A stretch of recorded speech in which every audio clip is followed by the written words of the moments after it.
Boa noite a todas e todos. Sejam muito bem-vindos a mais uma edição do Fórum Interdisciplinar Permanente da APRODAB, Associação de Professores de Direito Ambiental do Brasil. É uma alegria reunir aqui pesquisadoras, pesquisadores, profissionais e estudantes comprometidos com a construção de um país mais justo, sustentável e preparado para os desafios climáticos do nosso tempo. O tema que nos inspira nessa noite é Eventos Climáticos Extremos, Prevenção, Mitigação e Adaptação. Uma pauta que traduz, em essência, o compromisso do Brasil com o futuro. Como signatário da Convenção Quadro das Nações Unidas sobre Mudança do Clima e do Acordo de Paris, o país vem incorporando os pilares da mitigação, adaptação e prevenção em sua legislação, no planejamento público e em suas políticas ambientais. Esses pilares se materializam em instrumentos como o Plano Nacional sobre Mudança do Clima e em iniciativas inovadoras como a plataforma Adapta, que buscam alinhar desenvolvimento econômico, sustentabilidade e resiliência diante dos eventos extremos que já fazem parte da nossa realidade. Mas é importante lembrar, a justiça ambiental é o elo que conecta todos esses esforços. Ela nos lembra que os impactos das mudanças climáticas não são distribuídos igualmente e que as políticas públicas precisam garantir inclusão, participação e equidade, dando voz e protagonismo às populações mais vulneráveis. Para essa conversa essencial, temos a honra de receber três convidados que representam diferentes dimensões desse desafio comum. O professor doutor Gabriel Mantelli, membro da Prodab, professor de Direito Ambiental e consultor sênior da Laclima. A Tainara Espíndola Pereira, coordenadora do Comitê Interministerial sobre Mudança do Clima do Ministério do Meio Ambiente. E o Silvio Hader, analista da Coordenação Geral de Ciência e Tecnologia do Ministério da Ciência, Tecnologia e Inovação. A presença de cada um deles reforça a importância do diálogo interdisciplinar entre direito, ciência, gestão pública e sociedade civil na construção de soluções reais e transformadoras. Que esse encontro nos inspire a olhar para o futuro com coragem, conhecimento e solidariedade, porque enfrentar as mudanças climáticas é mais do que uma questão ambiental, é um compromisso ético com a vida. Sejam todos muito bem-vindos.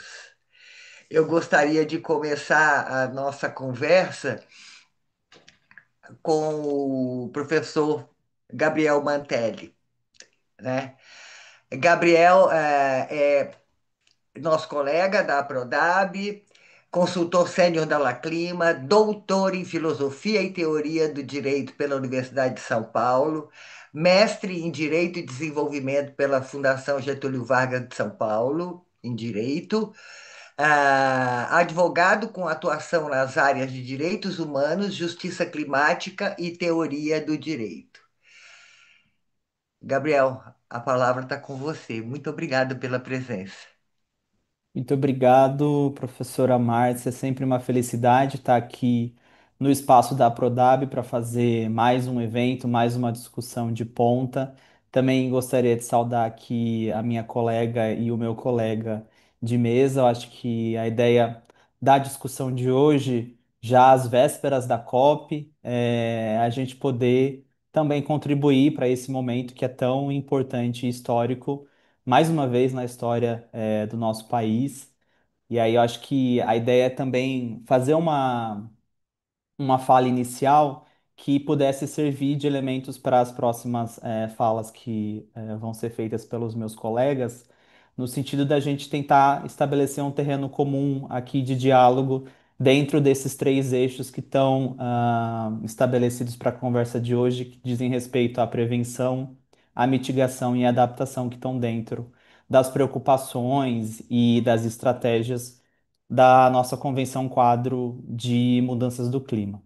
Então, queria agradecer à professora Márcia pela oportunidade, pelo convite mais uma vez, uma querida amiga e colega aqui da Prodab, com quem a gente tem dialogado bastante dentro dessas temáticas e também dentro de outras.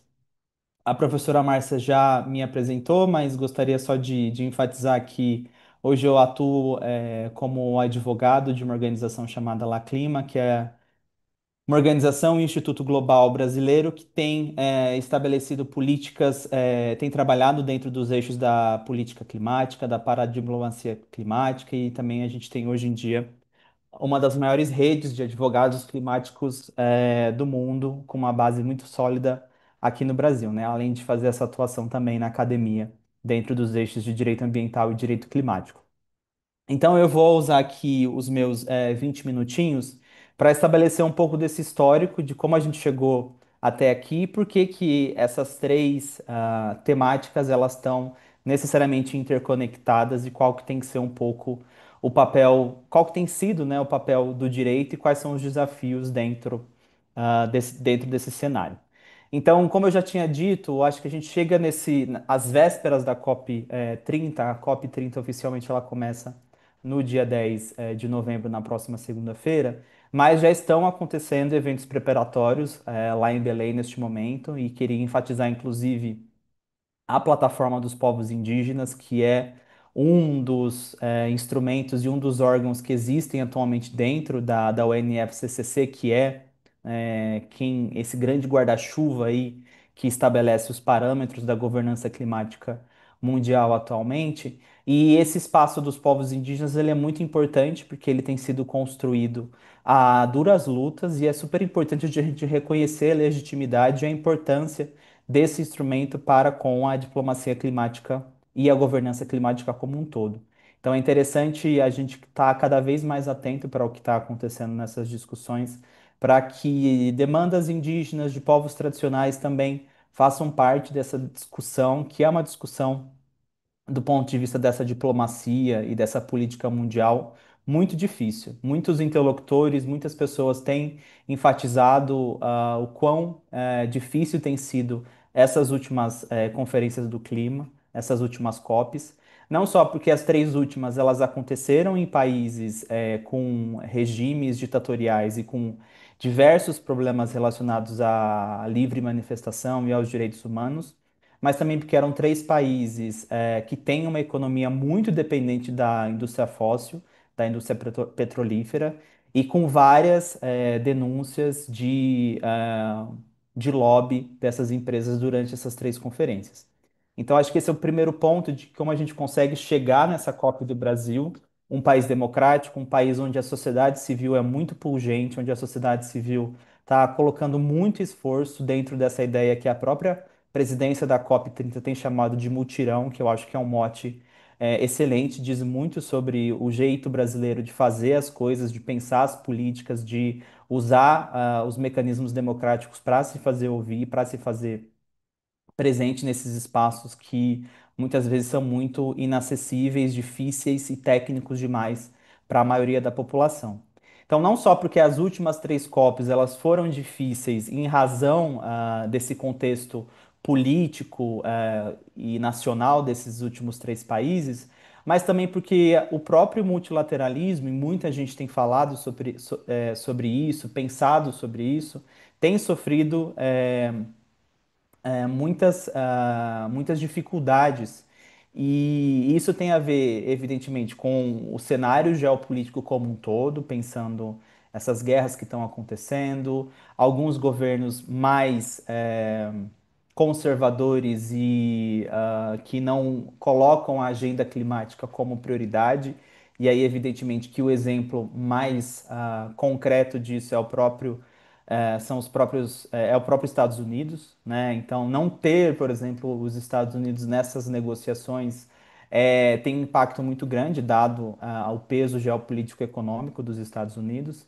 Então, acho que a gente tem esse duplo desafio aqui na COP 30 deste ano, de que é tentar colocar a cara da democracia de volta para o regime da UNFCCC e para o Acordo de Paris, especificamente, e aí a própria presidência da COP tem feito também esse trabalho que eu acho muito importante, muito louvável, de reafirmar a importância dessas estruturas multilaterais. Então, não só a própria presidência, quanto o Itamaraty tem feito um trabalho gigantesco em torno da narrativa e da importância do conceito, não só o conceito, mas a prática de um multilateralismo cada vez mais forte, mas também pensando quais são os legados que a COP30 pode deixar para as próximas conferências do clima. E a presidência, enfim, da nossa COP tem pensado e colocou em prática várias estratégias novas e cenários muito interessantes para a gente poder trabalhar isso, né? Então,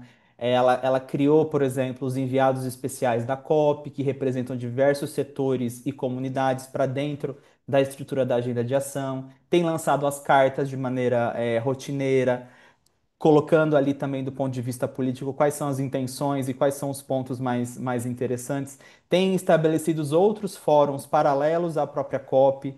Acho que a ideia também de um balanço ético global é super interessante, ao lado do já existente balanço global, que é o Global Stocktake, que é uma estrutura ah, institucional que já existe no Acordo de Paris. Então, acho que a presidência do Brasil tem feito movimentos muito interessantes. E por que eu estou dizendo tudo isso? Porque isso faz parte um pouco desse histórico mais alargado que diz respeito à própria história do direito internacional do meio ambiente, mais especificamente do direito das mudanças climáticas. Então, nós que somos brasileiros, a gente e que participa dessas negociações, a gente sempre se lembra que foi aqui no Rio de Janeiro, no Brasil, em 1992, que nós assinamos não só a Convenção do Clima, que é a UNFCCC, agora completando 33 anos, né, mas ao lado dela outros documentos que são fundantes, fundacionais para o direito internacional do meio ambiente, não só a Declaração do Rio, mas também a Convenção de Biodiversidade e a Convenção de Enfrentamento à Desertificação.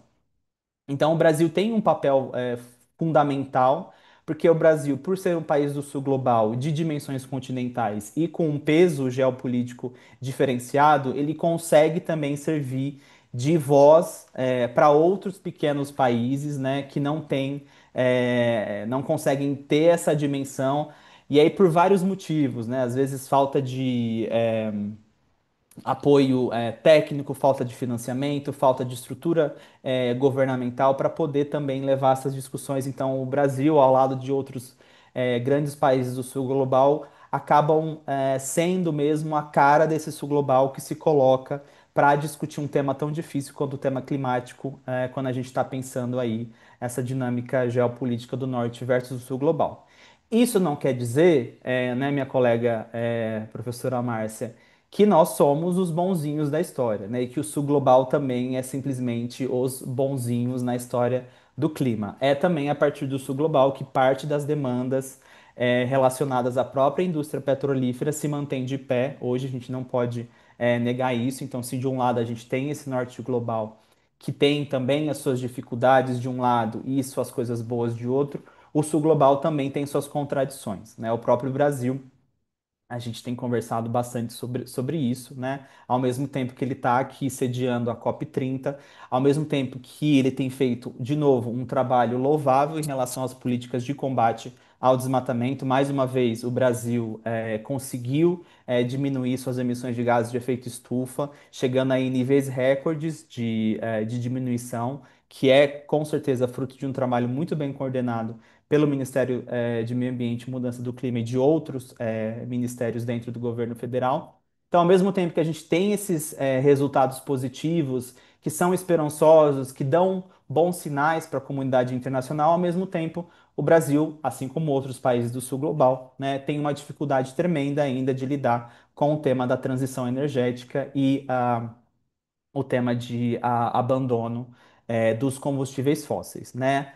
E aí aqui, para nós que somos do direito internacional também, né, professora Márcia, a gente sempre lembra da discussão do princípio das responsabilidades comuns, porém diferenciadas, que também, dentro desse histórico de diplomacia, foi algo com que o Brasil, lá nos anos 90 aportou bastante, né? Tem esse histórico de que o Brasil teve um papel muito relevante na negociação desse princípio para que o acordo climático lá de 92 conseguisse sair. E para quem ainda não conhece esse princípio, ele basicamente diz que, olha, ok, todos temos o problema ambiental batendo na nossa porta, ok, nós temos o aquecimento global acontecendo em todas as regiões do planeta, só que esse princípio ele nos lembra duas coisas. A primeira delas, que a professora Márcia já comentou aqui no começo da fala dela, é essa dimensão distributiva dessa crise climática. Que isso quer dizer? Né? Quer dizer que a crise climática, por mais que ela aconteça no planeta como um todo, a gente tem populações, comunidades, países, territórios que são mais impactados e mais vulnerabilizados diante dessa crise. Né? E aí, de novo, a gente pode pensar isso nessas dimensões territoriais, então, países que tem aí, por sua localização geográfica, mais vulnerabilidade em relação ao avanço do nível do mar, ao aquecimento, aos tufões, aos eventos extremos e assim por diante. Mas também dentro dos próprios países, a gente vai ter, por outros fatores socioeconômicos, raciais, culturais, determinadas comunidades que vão sofrer mais. É que quando a gente pensa no caso do Brasil, a gente tem diversos estudos que vão indicar que populações negras, indígenas, que estão morando nas periferias também são as populações que mais têm sofrido com a mudança do clima. Então, essa é a primeira dimensão desse princípio das responsabilidades comuns, porém diferenciadas, né, de que está todo mundo nesse mesmo barco, mas espera aí, nem tanto assim, que leva a gente para esse conceito da justiça climática, né? Na verdade, o contrário, né, nos leva para o conceito da injustiça climática e o conceito do racismo ambiental, em paralelo. E tem uma outra dimensão que tem a ver com essas capacidades, que cada país tem de se adaptar do ponto de vista econômico, do ponto de vista institucional, para todas essas mudanças econômicas que esse guarda-chuva do clima está trazendo para dentro das suas economias.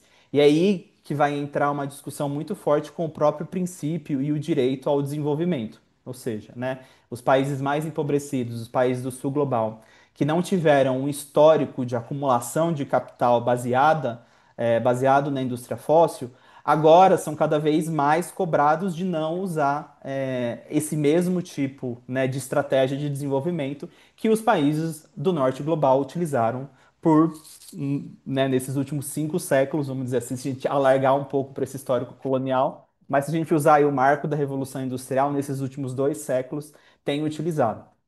Então, é óbvio que a gente quer cobrar que todos os países passem a ter economias descarbonificadas, economias que não dependam da indústria e dos combustíveis fósseis, economias que possam, por exemplo, fazer com que a sua matriz energética seja totalmente transformada e que, né, empregos verdes surjam para todas as pessoas e que ninguém fique para trás. Mas, ao mesmo tempo, a gente tem essa realidade concreta desses países do sul global, inclusive o Brasil, né, de que grande parte da sua economia ainda é muito dependente desta indústria fóssil e desses combustíveis fósseis. Então, é por isso que esse princípio ele acaba sendo utilizado de duas maneiras diferentes, né? Numa maneira de se pedir por justiça, de um lado, e de se chamar a atenção para os impactos que estão aparecendo no corpo das pessoas, nos territórios, e de um outro também ele é utilizado na diplomacia, para que a gente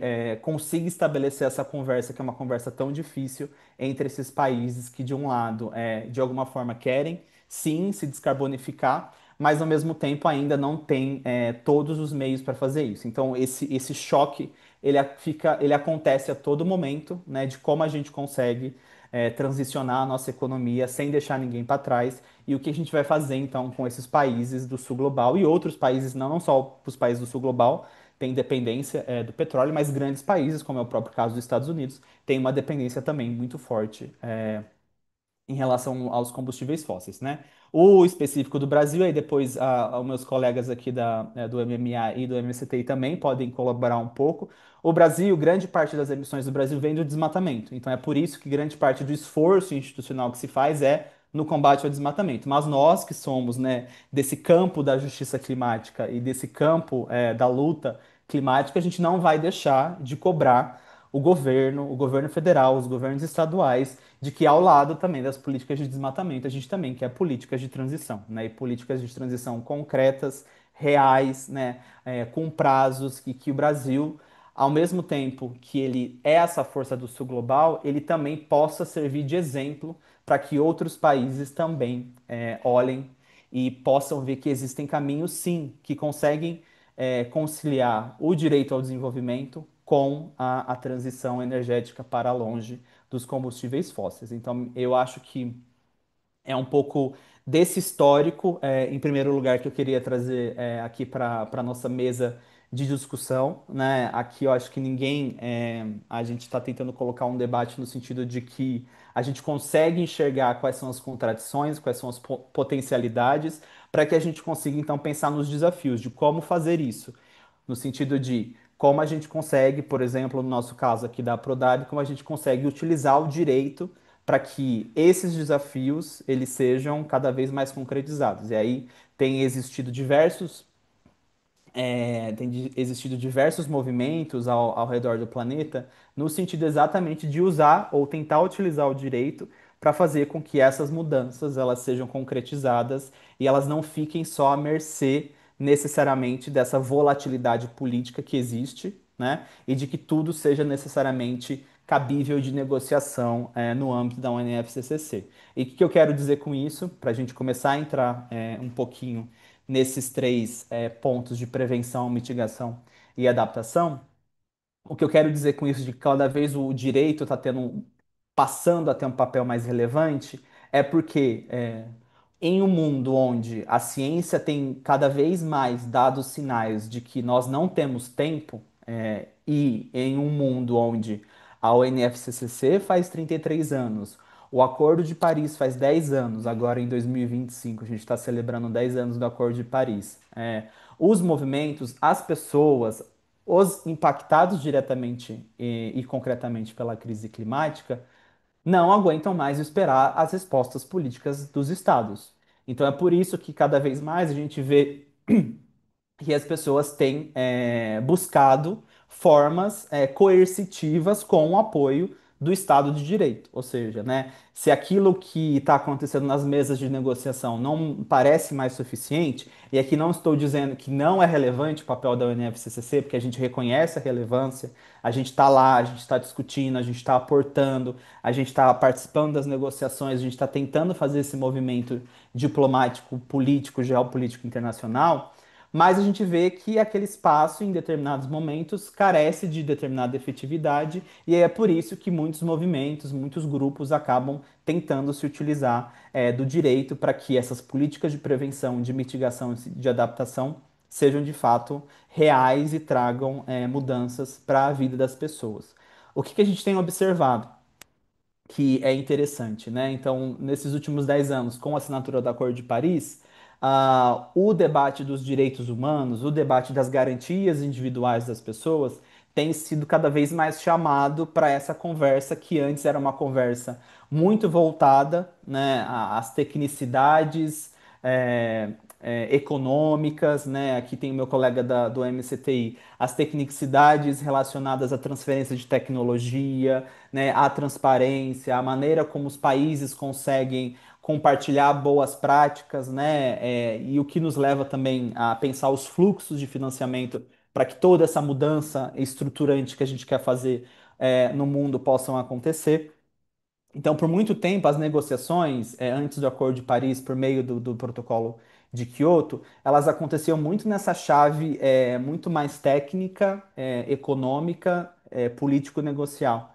Com o Acordo de Paris, e também já naquela época, com o IPCC demonstrando que a crise climática ela era muito mais ampla e concreta do que a gente imaginava ou a gente supunha que fosse, foi tentando aproximar essa agenda também das pessoas que estão sendo impactadas para dentro do que estava sendo negociado. Então, essa conversa que a gente diz que era muito carbonocêntrica, ou seja, voltada para o próprio carbono, né, pensando nas suas métricas, as métricas de emissão, os protocolos relacionados a fazer isso, os fluxos financeiros, cada vez mais países e grupos começaram a tentar colocar para a gente conversar também de que a crise climática também é uma crise dos direitos humanos. Pessoas estão sendo afetadas, vidas estão sendo perdidas. E aí o que vai acontecer nesses últimos 10 anos a gente consegue colocar ali no preâmbulo do Acordo de Paris a palavrinha direitos humanos, então assim, não entra no documento do Acordo de Paris, mas a gente conseguiu pelo menos colocar ali, e cada vez mais os órgãos de direitos humanos e outros órgãos do direito internacional começaram a cada vez mais trabalhar com essa temática da mudança climática. Não é por acaso que há 10 anos, 12 anos, o Conselho de Direitos Humanos da ONU lançou uma relatoria especial sobre meio ambiente e há cerca de 4 anos lançou uma relatoria especial específica para a mudança do clima. Ou seja, isso indica um movimento de que essas organizações do direito internacionais que são concretas no sentido de os países fazem parte dela, não são simplesmente organizações vindas do movimento social ou vindas do terceiro setor, ou seja, existe uma institucionalidade por trás delas, também estão preocupadas com a crise climática e estão tentando oferecer respostas para isso. Então, ao mesmo tempo que essas mudanças começam a acontecer no regime do direito internacional dos direitos humanos, que é o que eu estou comentando aqui agora, a gente vê uma onda, um movimento de judicialização de questões climáticas. Ou seja, esse tema, que era um tema muito voltado e muito estabelecido dentro, de novo, desse aspecto negocial, político, dentro muito das estruturas do executivo, ou seja, dentro dessa estrutura da diplomacia, dessa conversa internacional mobilizada por essa característica política acabam sendo agora colocadas num outro fórum de discussão, que é o Fórum do Judiciário, que é um fórum do direito mais propriamente dito. E aí que vai surgir, vai se estabelecer esse movimento da litigância climática, né? O movimento da judicialização climática. A gente tem casos paradigmáticos, como o caso da Holanda, em que uma organização da sociedade civil holandesa entrou com uma ação contra o governo da Holanda, exigindo um plano climático mais ambicioso, porque aquela organização entendia que aquele plano climático não era, e aí para a gente entrar na chavinha de negociação, de mitigação, né, que aquele plano de mitigação que a Holanda, os Países Baixos, enfim, tinha estabelecido não era ambicioso o suficiente para dar conta da crise climática e o judiciário dos Países Baixos. Eu vou só pedir para Juliano, por favor. Ju, você está dando um pouquinho de. Tá aberto o seu áudio aqui para gente. Não sei se a Ju consegue fechar, tá dando um pouquinho de retorno aqui para mim. Cami, você consegue fechar o áudio da Ju, por favor?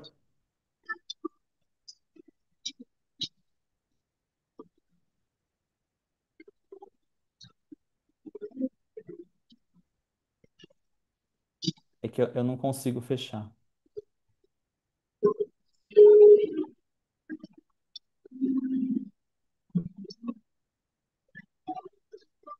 Eu vou aproveitar para tomar uma água enquanto isso.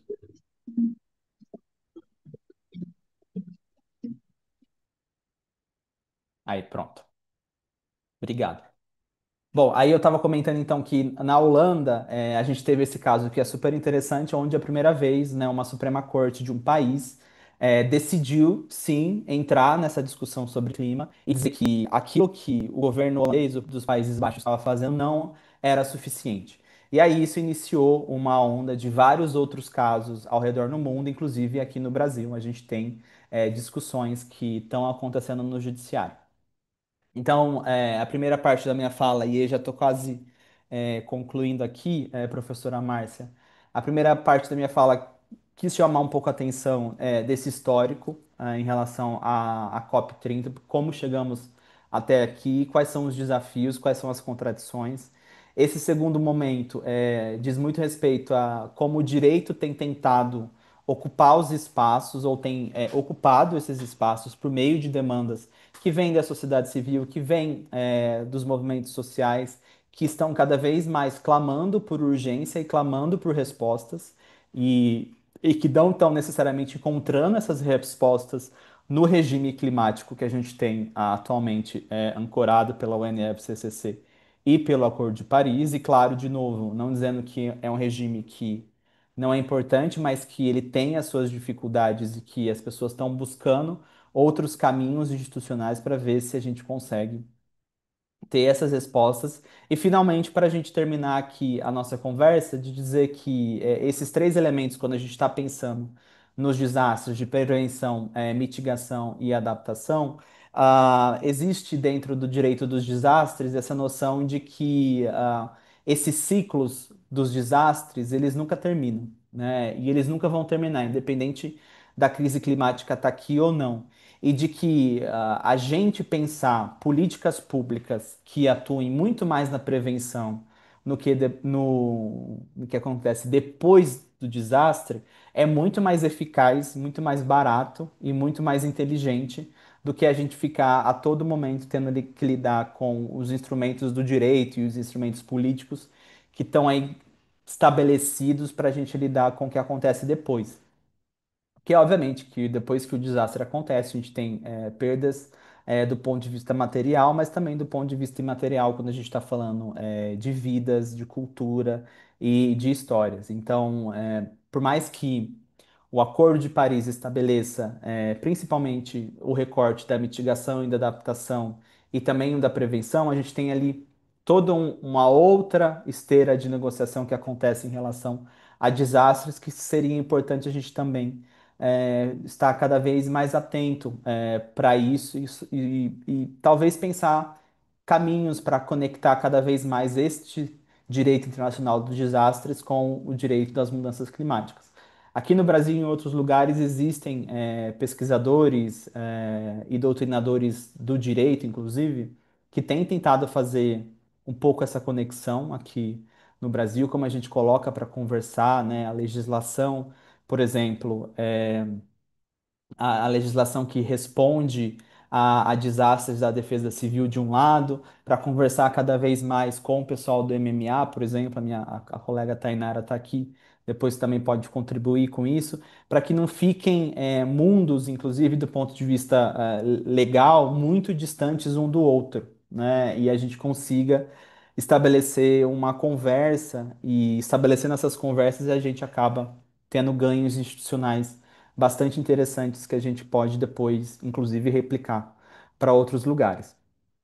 Para fechar esse papo sobre prevenção, mitigação e adaptação, eu acho que é interessante usar o caso do Brasil também como um exemplo para que a gente consiga ter uma dimensão mais real do que a gente está falando, né? O Brasil tem feito, e aí de novo a minha colega aqui do MMA pode colaborar também para essa conversa, né? O Brasil tem estabelecido, desde que assumiu essa a nova gestão federal, tem estabelecido uma revisão das políticas ambientais e climáticas do Brasil, que também é muito louvável o esforço que o Ministério do Meio Ambiente e da Mudança do Clima tem feito em relação ao Plano Clima, de um lado, mas também a própria Política Nacional, de Adaptação.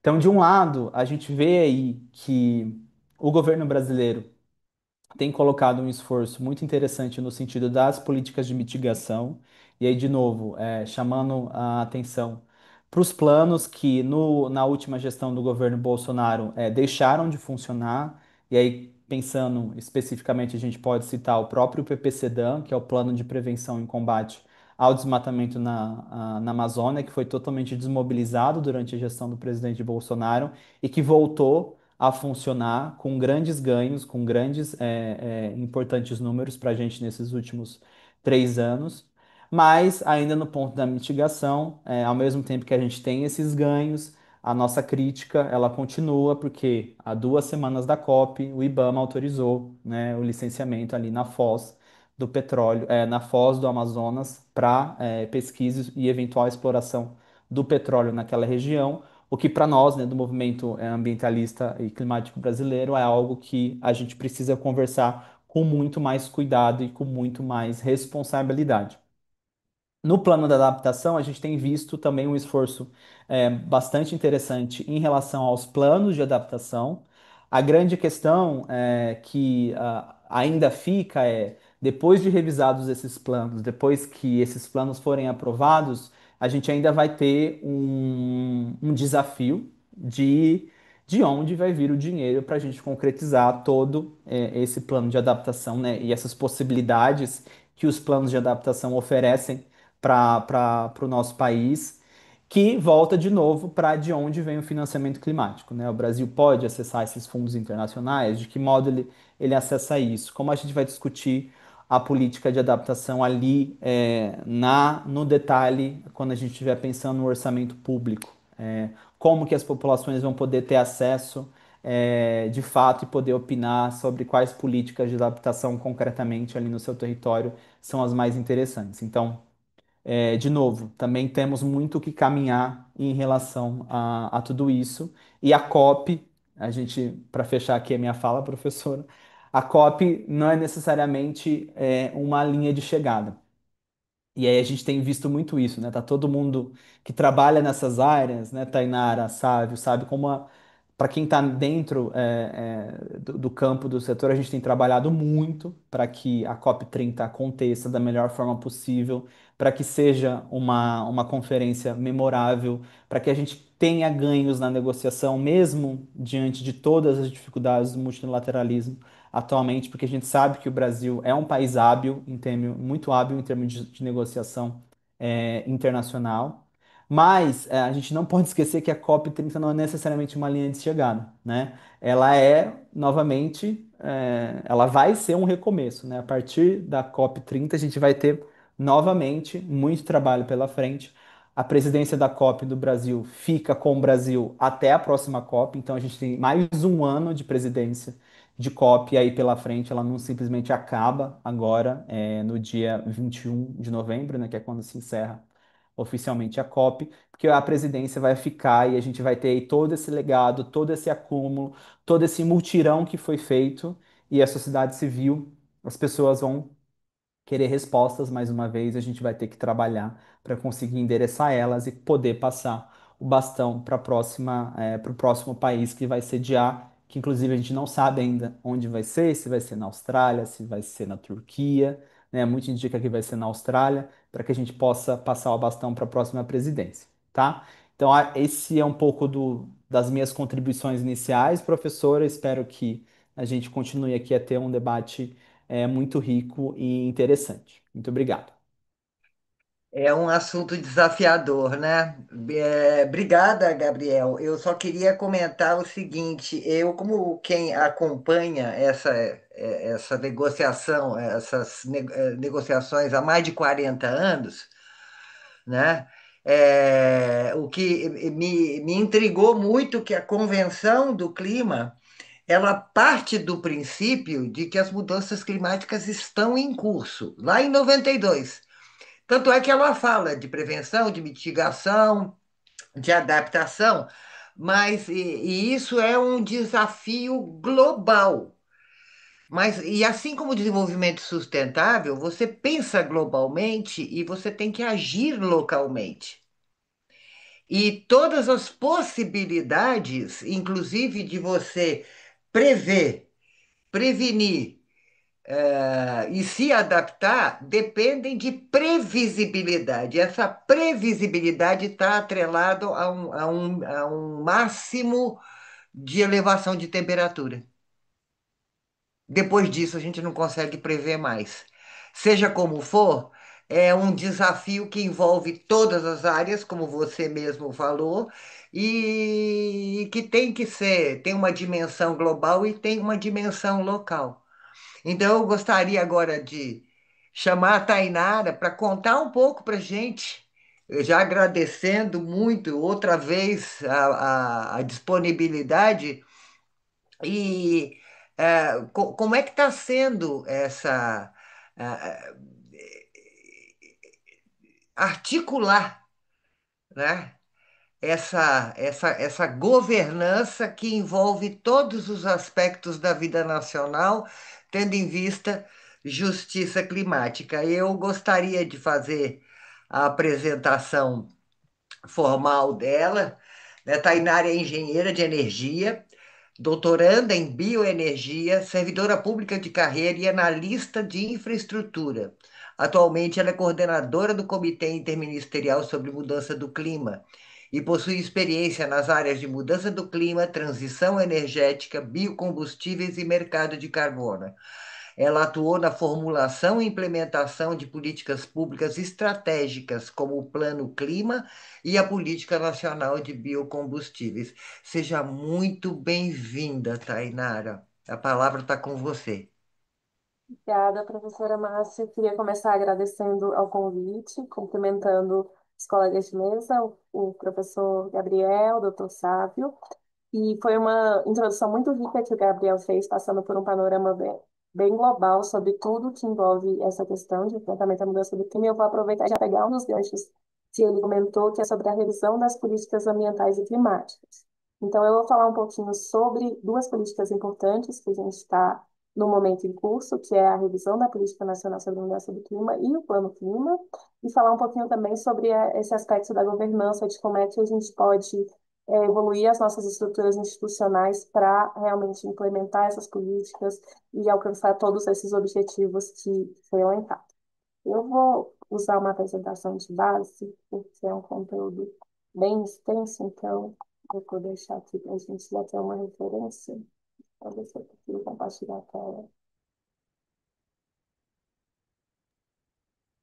Você trouxe uma apresentação? Eu trouxe, só que eu acho que eu não tenho autorização para compartilhar a tela. Então, deixa eu falar com a Camila aqui. Vamos lá.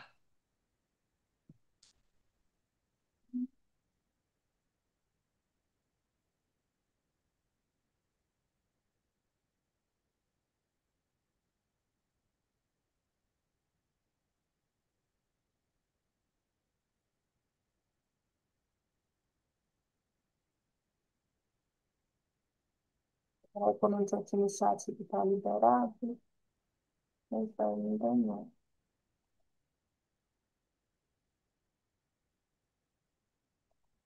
Tá liberado. É isso, agora foi. Agora deu certo. Obrigada, Camila. Obrigada, Camila. Vou fazer a minha tela. Agora sim. Gente, então vamos lá. Eu vou passar brevemente sobre esse panorama geral, a gente discutindo sobre esses principais pontos. Então, primeiro, eu queria fazer um contexto geral, que o Gabriel também já fez, mas que a gente vive um momento atual de emergência climática. E a gente não está falando de mudanças significativas no futuro, a gente está falando de mudanças significativas que a gente já sente. E o Brasil é um país especialmente vulnerável a algumas dessas mudanças. A gente é um país de dimensões continentais.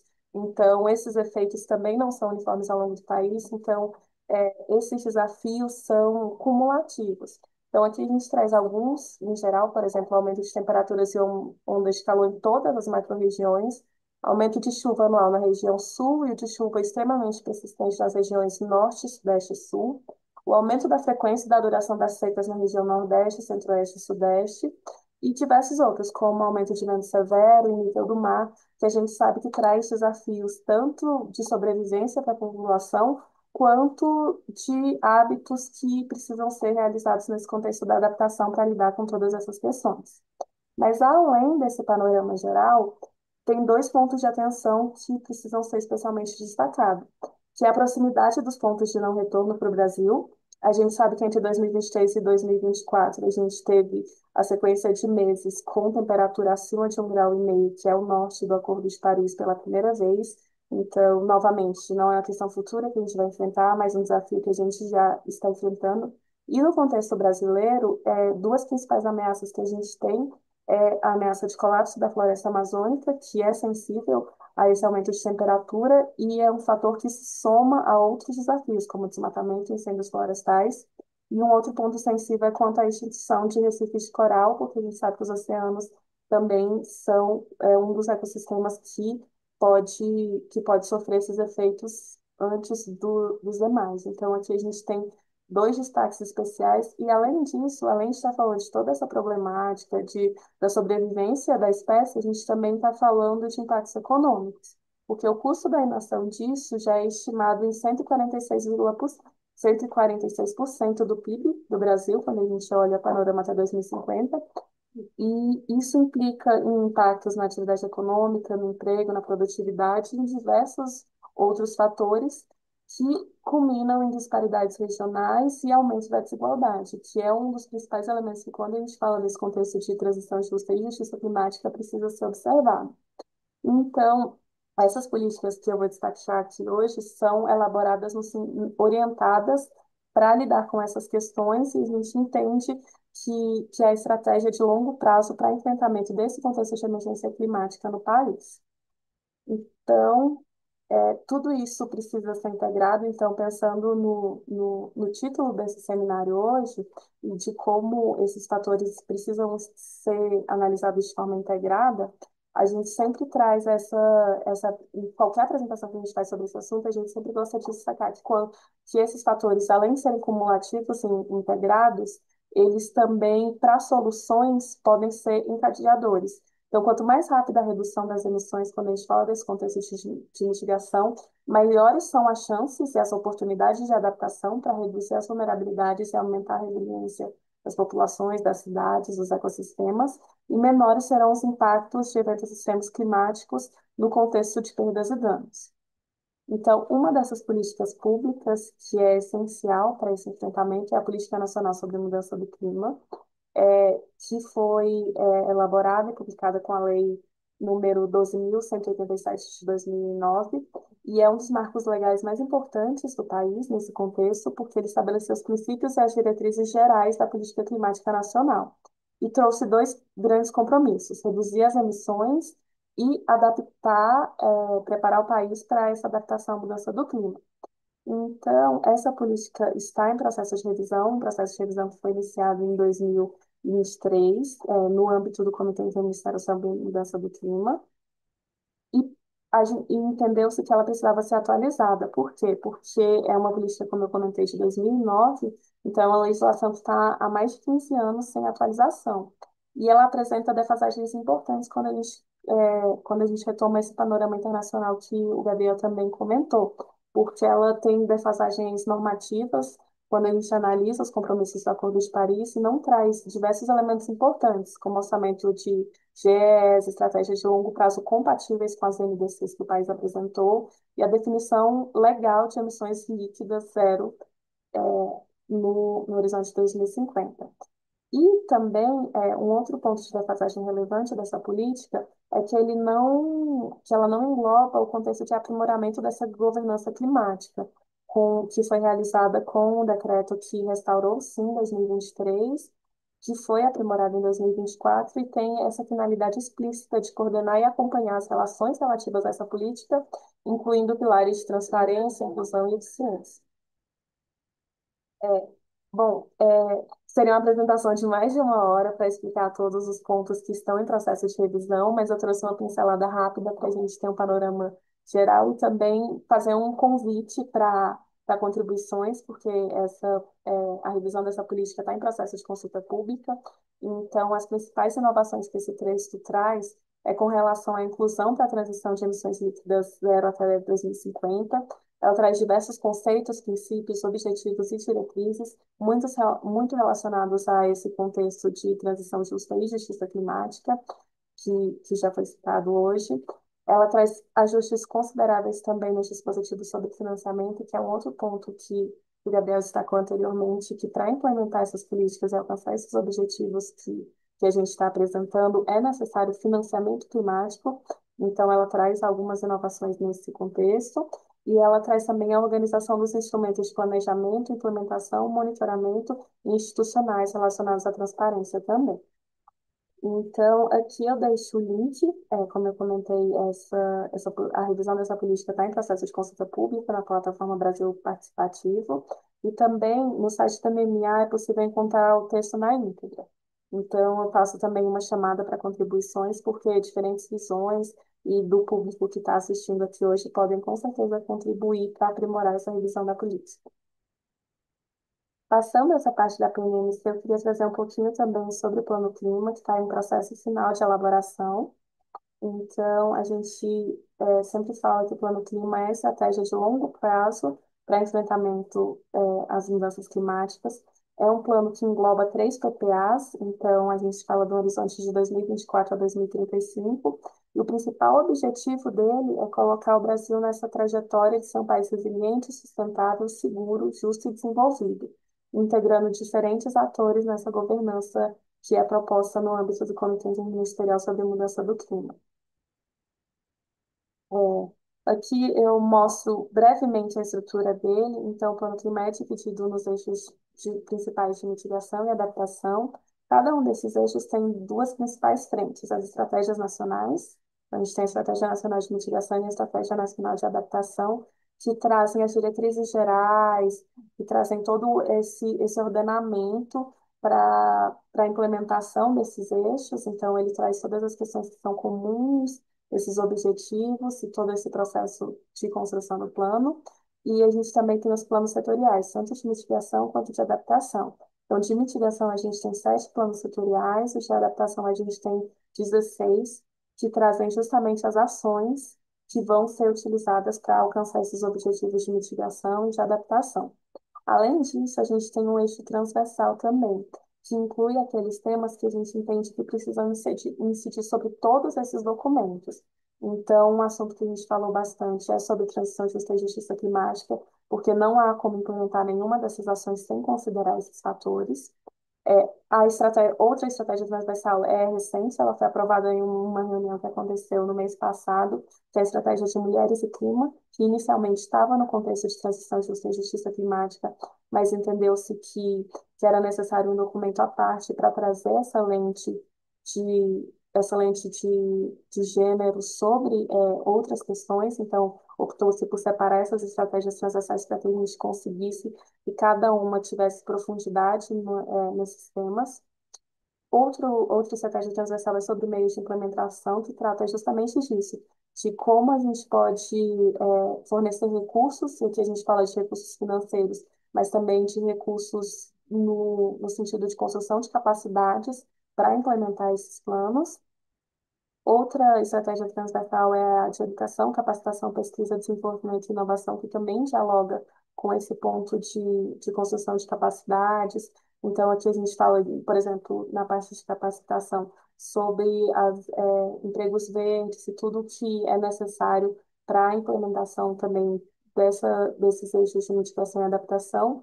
E a última dessas estratégias é de monitoramento, gestão, avaliação e transparência, que a gente entende que é um pilar fundamental para garantir a implementação desse plano, porque a gente sabe que são documentos importantes, que trazem diretrizes, que trazem ações, que trazem objetivos, mas se a gente não monitorar esse progresso e não der transparência sobre essas ações, a implementação disso pode ficar muito prejudicada. Então, esse é um dos eixos fundamentais para garantir essa implementação e garantir a comunicação sobre a implementação dessas ações. Aqui eu trago um pouquinho de destaque sobre essa parte de monitoramento que está sendo discutida nos últimos tempos. Então, a gente entende que vai ter 3 principais ciclos para promover essas iniciativas de monitoramento e transparência. Então, aqui a gente destaca a avaliação, o ciclo de monitoramento anual, que vai justamente olhar para todas essas ações que foram elencadas em todos aqueles 16 planos de adaptação e 7 planos de mitigação, e esse monitoramento vai acontecer com uma metodologia similar à do PPA, para que a gente evite retrabalho, que a gente consiga uniformizar todos esses esforços. Então, ele envolve um ciclo de monitoramento, autoavaliação e revisão dessas ações setoriais, para a gente conseguir acompanhar esse progresso. E também há a previsão de um ciclo de avaliação bienal, que vai justamente olhar para toda essa cesta de política, olhar para todo esse plano, todas as suas metas, todos os seus objetivos e conseguir realmente fazer uma avaliação do impacto disso nas ações climáticas e quanto à implementação e entender e conseguir promover uma avaliação concreta se a gente está no rumo certo para atingir os objetivos e as metas que a gente elencou. E o último desses ciclos é um ciclo de atualização quadrienal do Plano Clima, que é justamente para corrigir essas rotas que foram identificadas nos demais ciclos e garantir que ele vai estar em harmonia com os nossos compromissos internacionais, com outros normativos do país, e que ele esteja alinhado para seguir essa trajetória que a gente vai se comprometer. Um outro ponto que a gente sempre gosta de destacar é o processo participativo que foi envolvido na construção desse plano. Então, a gente teve diversas etapas, tanto de consulta pública na plataforma Brasil Participativo, como essa que a gente está agora, da PNMC e de algumas das estratégias. Então, a estratégia de monitoramento também está em processo de consulta pública. Na próxima semana, as demais estratégias transversais de educação, de meios de implementação de transição justa também estarão em consulta pública. E a gente sempre destaca como foi um processo amplo e dialogado, para que esse plano realmente conseguisse contemplar esses processos participativos que a governança estabelecida enseja. Então, aqui a gente traz os principais eventos. Então, a gente teve diversos workshops, oficinas, reuniões, e webinários para a construção e para a orientação sobre a elaboração desses planos, tanto de mitigação quanto de adaptação. E, por fim, eu queria destacar o processo de governança envolvido. Então, como eu comentei, um pilar fundamental é que esse plano fosse construído de forma participativa, e para isso a gente precisava de uma governança estruturada. E toda essa governança foi desenvolvida a partir das estruturas do Comitê Interministerial sobre a Mudança do Clima. Ele é atualmente o principal colegiado de governança climática no país, é responsável pela elaboração e acompanhamento da implementação do Plano Clima e promove, coordena e monitora a implementação de políticas climáticas em conformidade com a PNMC, e também é um espaço de articulação interministerial, transparência e governança multinível. Então, aqui a gente destaca a importância do SIM para coordenar e supervisionar a elaboração, aprovação, monitoramento e avaliação dessa implementação do Plano Clima e de como ele pode fortalecer a governança desse plano e de demais políticas climáticas a partir das instâncias que foram criadas. Então, aqui eu apresento brevemente a estrutura atual. Como eu comentei anteriormente, o SIM foi reestruturado a partir de um decreto de 2023. Em 2024, a gente já teve uma atualização e a gente está em processos constantes de atualização é, dessa governança para que a gente consiga incluir tudo isso. Então, aqui na instância política, a gente tem esse pleno que envolve 23 ministérios, que tem todos esses ministérios têm pautas transversais, sejam de mudança do clima, seja de descarbonização, de sustentabilidade, mas pautas que tocam nesse assunto, porque a gente sabe que o governo é um assunto que está em diversas pastas do governo, então essa instância é responsável por reunir esses ministérios que trabalham nessas pautas para essas decisões de alto nível sobre as políticas climáticas.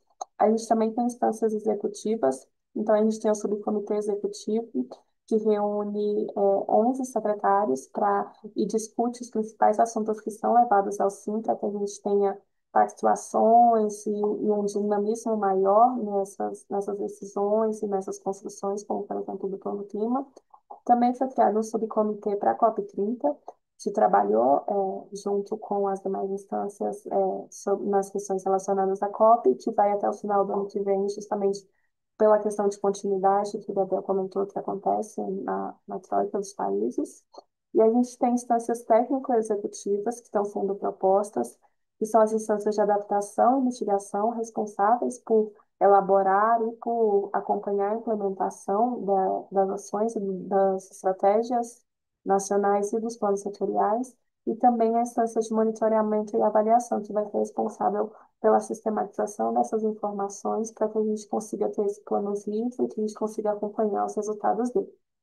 Além disso, a gente tem instâncias técnicas que justamente desenvolvem esses documentos. Então, atualmente em funcionamento, a gente tem o grupo técnico do SPCE, do Sistema Brasileiro de Comércio de Emissões, relacionado ao mercado de carbono, e os demais grupos técnicos que elaboraram as estratégias transversais, então, de capacitação, monitoramento e transparência, meios de implementação e transição justa. E, além disso, a gente sempre dá um destaque muito grande nessa governança para essas instâncias consultivas, que são recentes. Então, foram criadas três câmaras de câmaras consultivas. Uma delas é de assessoramento científico, a outra é de articulação interfederativa e outra de participação social, para garantir que essa governança contemple todas essas vozes e que a gente consiga aproximar para essas instâncias que envolvem apenas o governo federal todas essas visões e todas essas contribuições que a gente sabe que são essenciais para a implementação e para o acompanhamento dessas políticas, que possam trazer subsídios para o aprimoramento, para as revisões e todos esses processos que foram elaborados. Então, aí a gente cita naquela transparência anterior, a gente mostra várias oficinas, vários workshops que já envolveram governos subnacionais, que já envolveram a sociedade civil, mas aqui a gente cria esse espaço institucional para que a gente consiga ter esse diálogo permanente com esses atores. eu acho que eu encerro por aqui minha apresentação e continuo aberta para a gente continuar esse diálogo. Tainara, eu te agradeço demais, foi muito esclarecedor e eu queria te contar uma coisa. Eu tive oportunidade de testemunhar o vigor do processo de atualização do Plano Clima. Eu participei como mediadora do eixo temático de governança e educação ambiental na Conferência Municipal de Meio Ambiente e do Clima de Jundiaí. E em 2024 e 2025, três cidades, Itapecerica da Serra, Embu das Artes, Embu-Guaçu, Juquitiba, São Lourenço da Serra, se reuniram para fazer uma conferência intermunicipal de meio ambiente. O processo foi um processo vigoroso, extremamente estimulante, com participação bastante intensa da sociedade civil, pelo menos é o testemunho que eu posso dar. Agora, é coisa de gigante, né? É de fato abrir, fazer um trabalho sério e o entusiasmo dos eleitos para irem nas conferências estaduais e depois me reportando e para a Conferência Nacional, um processo muito sério, muito bem conduzido, né? Então, eu desde então eu fico torcendo para que essa dinâmica não se perca, mas eu tenho que reconhecer que é um trabalho hercúleo, né? É um trabalho hercúleo e tem sido feito até onde eu posso avaliar com extrema seriedade e muito sofisticado, né? Muito sofisticado para alcançar todas as comunidades e a representação da sociedade civil, até instruções para o processo de convocação são oferecidas para os municípios. Eu fiquei encantada, viu? Eu acredito que um processo com essa configuração e com essa condução tem chance de ser permanentemente atualizado, conforme o que você revelou aqui para a gente. E eu, pessoalmente, sou muito entusiasmada. Muito legal ouvir esse relato, porque a gente sempre fala que está plantando sementinhas, então a gente espera muito que essas sementes deem frutos e que a gente consiga institucionalizar esse processo para que ele ocorra de forma permanente. E a gente sabe que desafios são imensos e que a gente precisa realmente ter essa força e ter essa rede sendo criada para que a gente consiga trazer isso de forma permanente e contínua. Aqui nós temos uma diretora aqui na sala, ela falou que está encantada com a sua apresentação, Tainara. Ah, muito obrigada, Juliana. E muito obrigada Depois eu novamente vou querer pelo os seus convite. slides, viu? Você precisa Pode deixar. deixar, que eu Tá encaminho para ok? vocês. Pode Muito deixar. obrigada, muito obrigada. Então agora chegou a Obrigada. vez da tecnologia, né? Sávio vai nos contar, né, como é que esse suporte se dá, né? E como é que essa plataforma é uma plataforma internacional, né, Sávio? E a gente tem a versão brasileira. E, bom, eu vou deixar você falar. Seja muito bem-vindo, mas primeiro eu tenho que fazer a apresentação dele. Então,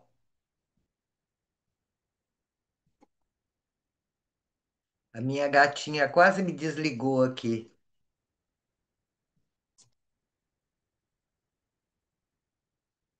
O Sávio Reder, ele é geógrafo e doutor em geografia pela Universidade Federal do Rio de Janeiro. Tem pós-doutorado em administração pública pela Escola Nacional de Administração Pública. É analista sênior em ciência e tecnologia do Ministério da Ciência, Tecnologia e Inovação desde 2010. Entre 2015 e 2022, exerceu a função de diretor de Ciências da Natureza do MCTI. Desde 2024, atua no tema de adaptação à mudança do clima como analista em ciência e tecnologia da Coordenação Geral de Ciência do Clima do Ministério. Outra coisa que me impressionou muitíssimo foi a qualidade da formação de quem está envolvido nesse processo, né? Eu tô, de fato, foram as coisas que me chamaram a atenção. Sávio, a palavra está com você. É um prazer recebê-lo. Muito obrigado, Márcia. Agradeço ao seu convite, ao convite da Prodab por estarmos aqui, né, em nome do MCTI, podendo apresentar um pouco do Adapta Brasil. Cumprimento a todos aos meus colegas aqui de mesa, né, a Tainara e o Gabriel, e agradeço aí pelas excelentes exposições, né, que foram realizadas e cumprimento a todos aqueles que estão nos vendo agora e no futuro. Coube a mim aqui, né, fazer talvez uma parte quase mais instrumental, né? O Gabriel começou com com uma boa visão aí sobre a política climática, sobre o histórico das negociações internacionais. A Tainara falou muito bem aí de toda a construção da Política Nacional de Mudança do Clima, em especial do Plano Clima, né, nas suas dimensões de adaptação e mitigação. E aqui, com o MCTI, me coube, né, o pedido da Márcia para avançar um pouco nessa ferramenta, nesse sistema de informação que mobiliza evidências científicas para apoiar o planejamento da ação climática, em especial no campo da adaptação. Então, né, a gente está falando do Adapta Brasil, MCTI, uma ferramenta de planejamento que envolve o MCTI e a RNP e o INPE na sua formulação. Eu estou tentando. Ah, agora sim. Mas antes de entrar propriamente no como a Adapta Brasil funciona, quais são as especificidades deles, como é que a gente pode utilizá-lo, qual é o valor dele para esse planejamento, eu gostaria um pouco de tratar do lugar, né, do MCTI, do lugar, né, que a gente tem em relação a toda a dimensão das políticas públicas, né? O MCTI ele é muito pautado, né, em sua política mais geral pela Estratégia Nacional de Ciência, Tecnologia e Inovação, né, que está em processo de atualização a partir da Conferência Nacional de Ciência e Tecnologia que deu origem ao Livro Violeta, realizado no ano passado. Tem no CCT, né, o seu conselho mais alto, né, de assessoramento à presidência para os assuntos de ciência, tecnologia e inovação. E como principal fonte de financiamento, principal fonte de fomento, o Fundo Nacional de Desenvolvimento Científico e Tecnológico, um fundo que tem o mérito de não ser mais contingenciado, que nos coloca numa posição muito boa em relação aos investimentos em ciência e tecnologia, ao fomento em ciência, tecnologia e inovação a partir desse fundo. O MCTI, na nossa visão, ele tem esses quatro campos de atuação maiores aí, né, com a questão da divulgação, né, da popularização da ciência, a pesquisa pública, né, todo o avanço na fronteira do conhecimento, toda a dimensão da inovação empresarial, mas no que nos toca aqui, né, o que nos traz e boa parte do nosso trabalho se dá sobre a mobilização de evidências para políticas públicas, né? E nesse sentido, né, o Ministério tem uma série de plataformas, de soluções, de redes de pesquisa, né, aqui em destaque o Adapta Brasil, o Sirene, o Adapta Brasil no campo da adaptação, o Sirene, né, no campo da mitigação, com o Sistema de Registro Nacional de Emissões, que traz todo, né, o Inventário Nacional de Emissões de Gases de Efeito Estufa, que vai servir como base para estabelecer os nossos compromissos nacionais de emissões, né, o que a gente, né, chama de Contribuição Nacionalmente Determinada, na sigla em inglês NDC. Há uma rede de pesquisa, né, que é um dos instrumentos da Política Nacional de Mudança do Clima, que é a Rede Clima, que mobiliza pesquisadores de todo o Brasil na construção do conhecimento científico, na agenda climática. E o CIMACLIN é última realização aí ligada à Rede Clima, apoiada fortemente pelo Ministério, no sentido de fazer sínteses, propor sínteses do conhecimento que vão também apoiar a ação pública, apoiar políticas públicas com as melhores evidências, né? A Tainara muito bem apresentou, né, toda a formulação do Plano Clima, né, e eu só destacaria aqui que ele, né, é uma parceria muito estreita em toda a formulação do Plano Clima entre o Ministério do Meio Ambiente e o Ministério da Ciência e Tecnologia, seja no campo da mitigação, né, mobilizando o Inventário Nacional, mobilizando o Cirene, seja no campo da adaptação, mobilizando o Adapta Brasil, como a gente vai apresentar. Em ambos os casos, a Rede Clima, provendo conhecimento, provendo evidências, provendo a melhor ciência disponível para apoiar a construção desse plano que é altamente baseado em ciência, mas também conta com uma participação social muito grande para a sua construção, assim como a Márcia também salientou aí em todo o processo das conferências nacionais, né? Na nossa coordenação geral de ciência do clima, a gente tem um amplo espectro aí de atuação nacional e internacional. Não vou me deter, né, muito sobre isso, vai ficar a apresentação com vocês. A ideia desse slide era só dar um panorama de como é essa nossa atuação que passa pela contribuição na produção do conhecimento científico com o IPCC, né, o painel científico de mudança do clima, tudo que a gente conhece sobre o clima, né, todas essas mudanças que a gente vem passando, né, é, tem um condão científico muito forte, alertas científicos de décadas sobre essas transformações. O IPCC é quem, de alguma forma, sistematiza isso pelo olhar dos estados, né, não é só, né, uma visão científica, mas uma visão científica mediada pelos governos, né?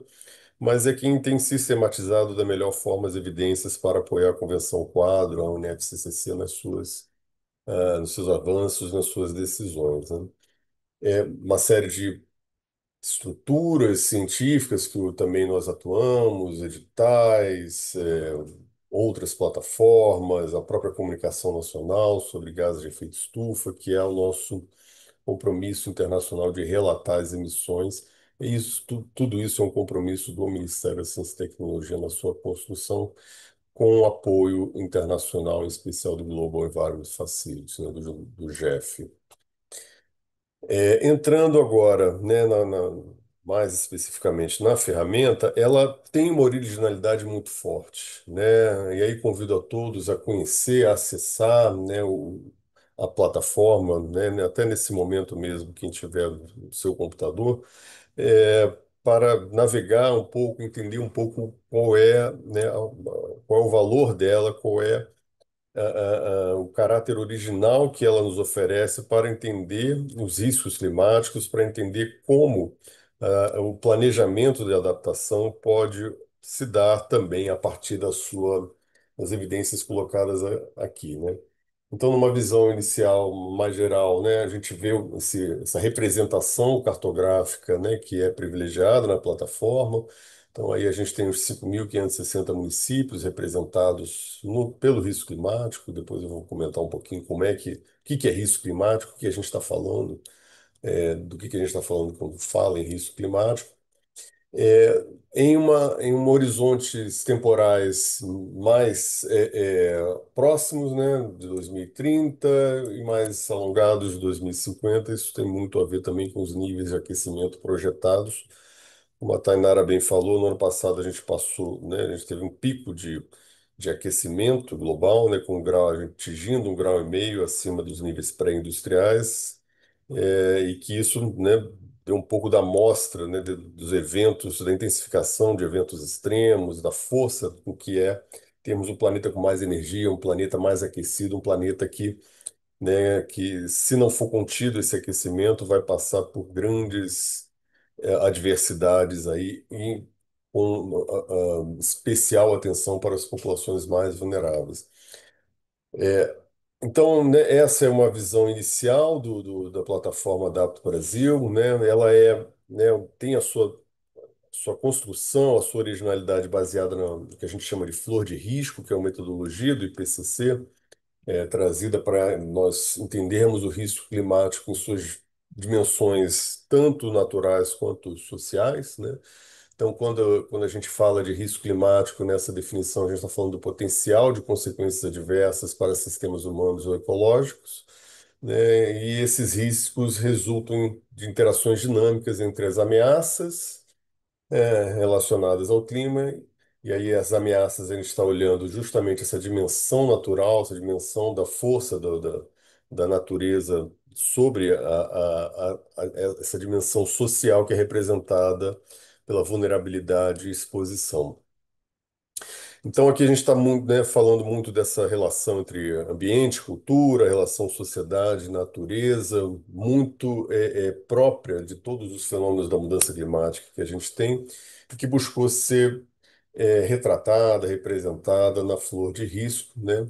A ameaça, né? Por exemplo, né, quando a gente está falando de um risco climático relacionado a recursos hídricos, como é essa representação que nos coloca aí a tela, e a gente está falando a seca, por exemplo, como uma ameaça, né, da natureza, né? Também algumas traduções apontam isso como perigo.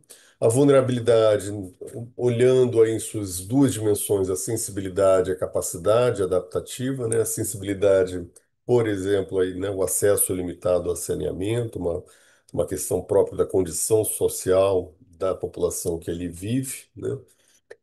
E a capacidade adaptativa, a gestão de recursos hídricos está muito relacionada, né, à governança, à ação do Estado dentro daquele território específico que vai determinar aí se uma capacidade, em havendo uma capacidade maior, uma atuação, uma redução da vulnerabilidade, né, em havendo uma capacidade menor, um aumento dessa vulnerabilidade.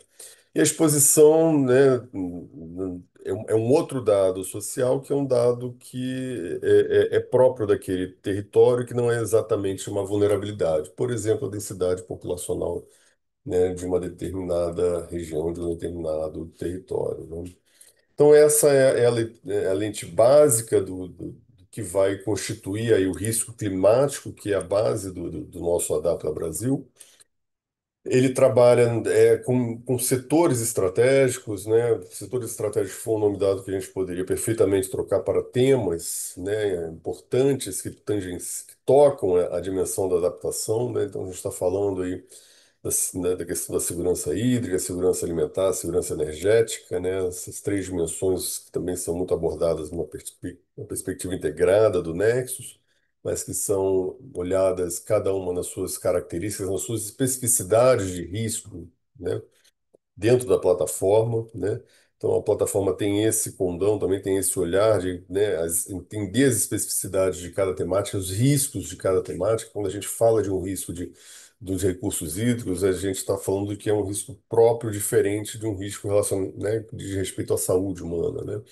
Também é diferente dos riscos relacionados a toda uma dimensão de infraestrutura, ou a dimensão de biodiversidade, ou ainda, né, né, uma questão ainda mais de um olhar a isso muito territorializado relacionado aos desastres geohidrológicos, né?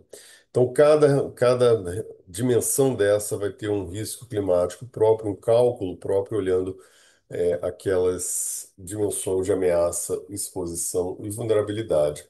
Aqui um exemplo, né, do que a gente está tratando é duas cidades muito conhecidas por serem contíguas, mas em estado, né, em unidades da federação diferentes, onde, né, a gente pode conferir aí que a vulnerabilidade, onde a ameaça climática é a mesma, né? A gente está falando de um território contíguo, né? Então não há por que, né, haver uma grande distinção em relação a questão do fenômeno natural, mas, né, a exposição, né, a vulnerabilidade vão ter, né, suas características próprias relacionadas àquele município, àquela condição social, aquela governança dentro do território. E é isso que a ferramenta possibilita são essas análises, né, por município, né, na escala do município, de cada uma dessas dimensões do risco climático em cenários otimistas, pessimistas, em projeções temporais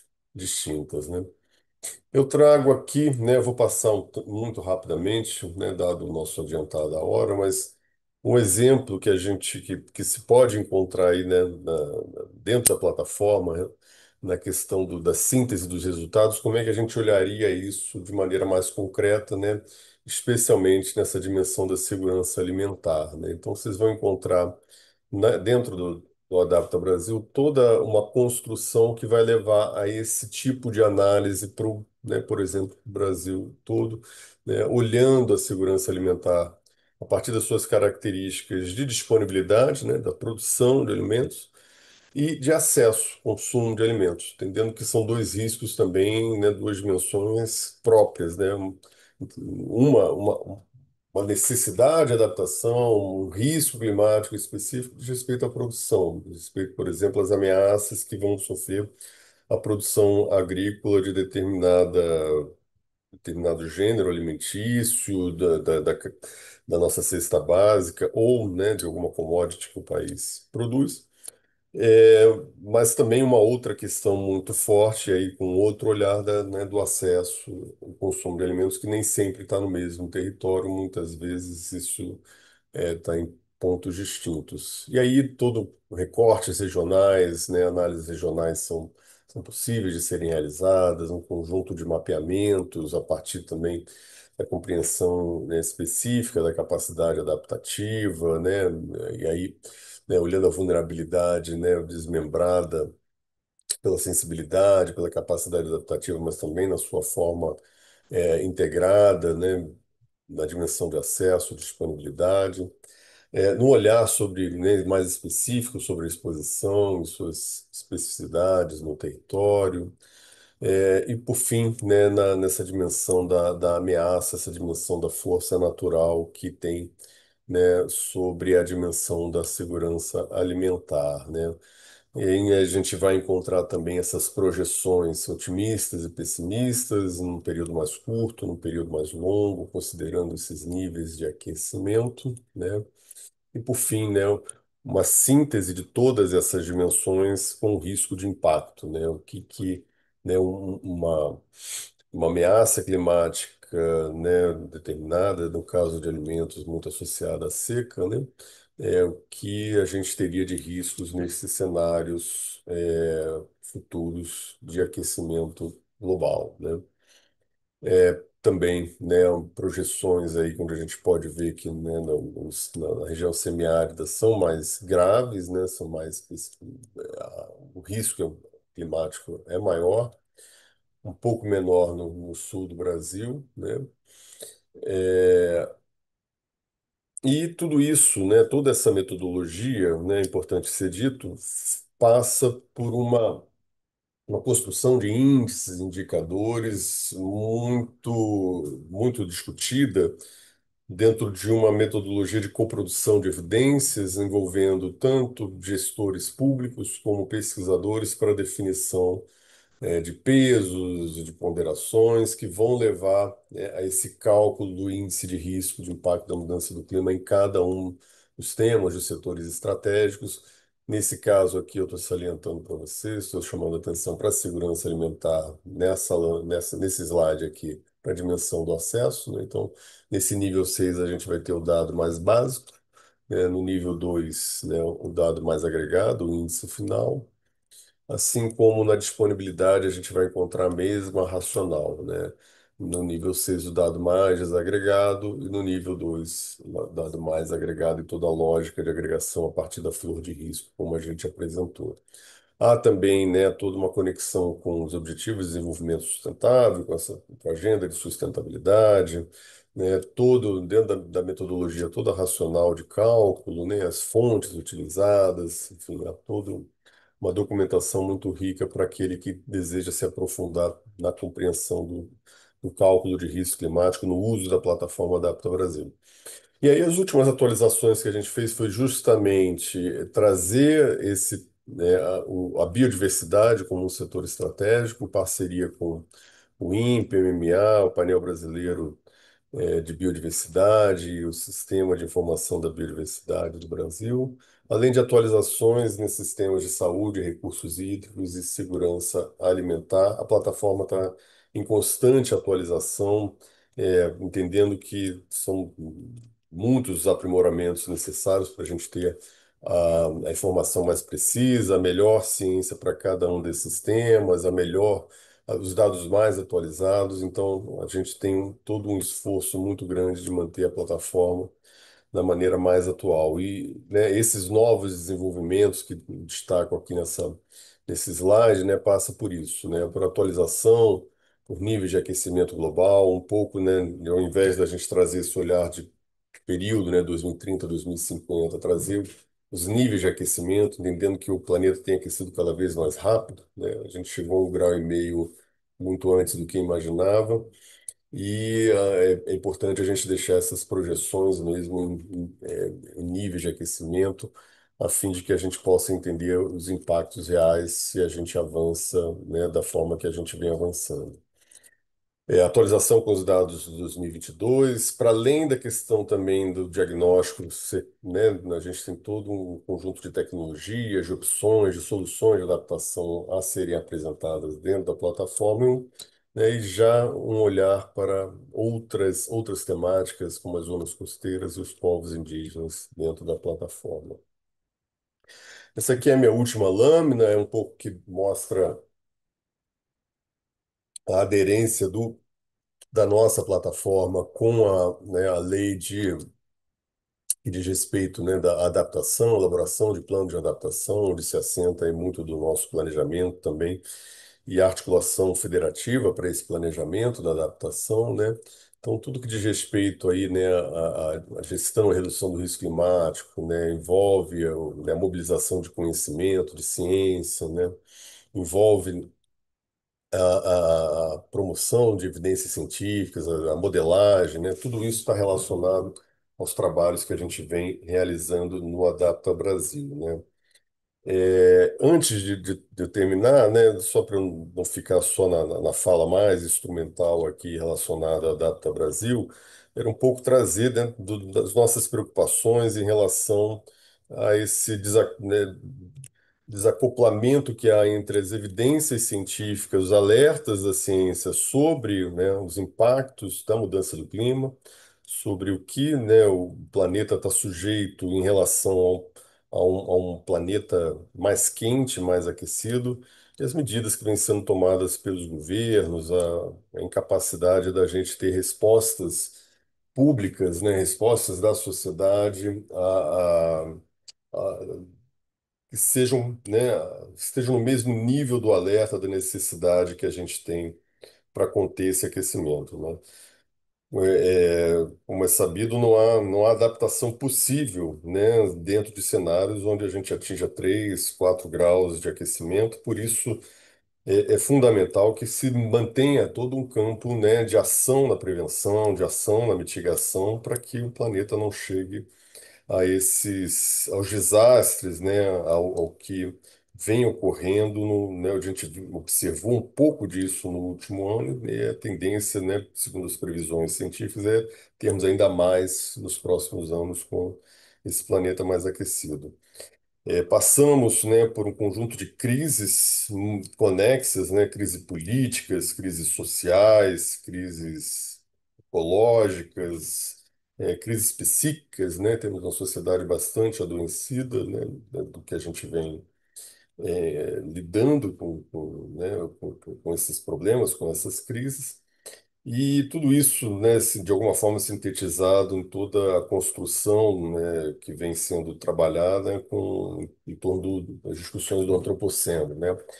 O antropoceno como, né, o homem, né, como um agente de força tectônica, né, de força descomunal sobre a natureza, de modo a transformá-la como uma força, né, que antes só se veria aí em outras mudanças de era geológica em outros tempos, né? Muito importante a gente poder lidar, né, saber ter essa dimensão, entender que, né, os diferentes posicionamentos que a gente tem na sociedade em relação a isso, né? E aí eu finalizo aqui um pouco, né, mostrando um pouco da nossa visão que a gente tem sobre isso, né? Pelo menos quatro grandes visões relacionadas a isso que estão em disputa, né? Uma visão mais negacionista, né, que a gente pode sintetizar aí, né, né, um pouco nas falas aí né, do atual governo americano, né, com drill, baby, drill, né, ignorando completamente a agenda climática, né, não enviando, né, emissários de alto nível aqui para para o nosso encontro da COP 30, né, e aprofundando ainda mais as emissões, né. E, lamentavelmente, né, o Brasil, quando persegue também, né, uma posição, né, Brasil que se pretende ser o quarto maior produtor de petróleo no mundo, tampouco contribui nessa agenda, né? E aí o próprio Gabriel tocou num assunto muito sensível, que é a exploração de petróleo aí na foz do Amazonas, algo que a gente deveria a todo custo evitar novas fronteiras de exploração.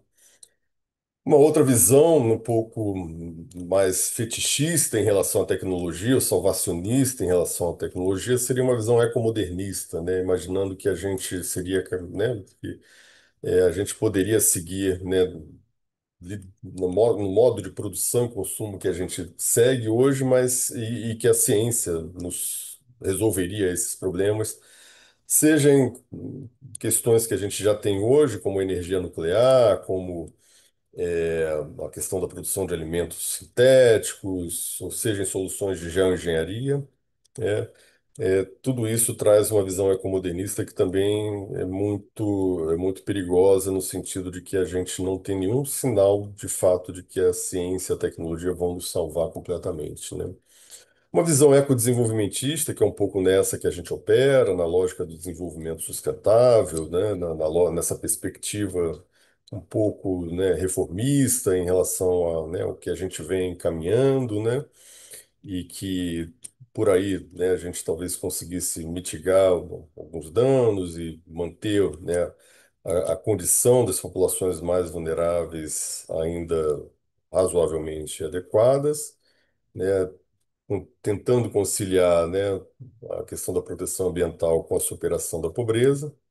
Uma visão, né, por fim, uma quarta visão mais ecossocialista, né, que aí essa sim, né, que enxerga no capitalismo, né, nas raízes dos modos de produção e consumo que são destruidores da natureza, que pensam, né, unicamente na reprodução do capital e não, nem na natureza e nem nas pessoas como seu olhar de reprodução, né, nesse olhar ecossocialista que tem, né, agendas de decrescimento, agendas que tangenciam também, que colaboram, que dialogam com as temáticas indígenas, né, mas também latino-americanas de muita força, né, que a gente, né, poderia estar resgatando ainda com mais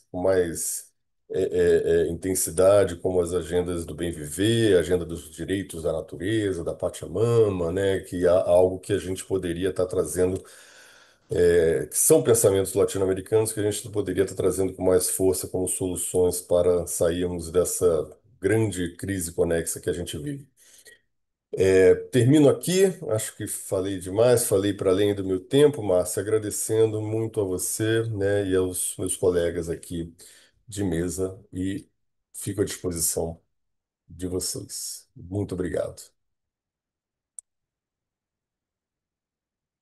Bom, não falou demais, não. É que é muita coisa para a gente conversar, né? E eu estou encantada com essa mágica que aconteceu aqui hoje. Eu acho que deveria ser uma primeira de muitos, primeiro de muitos encontros, porque eu tenho tantas inquietações aqui.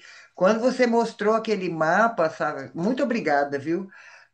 Fiquei encantada com a plataforma, ela é fundamental. E a primeira inquietação que eu tive foi quando você mostrou o mapa, e o mapa apontava a ausência de dados em algumas regiões, né?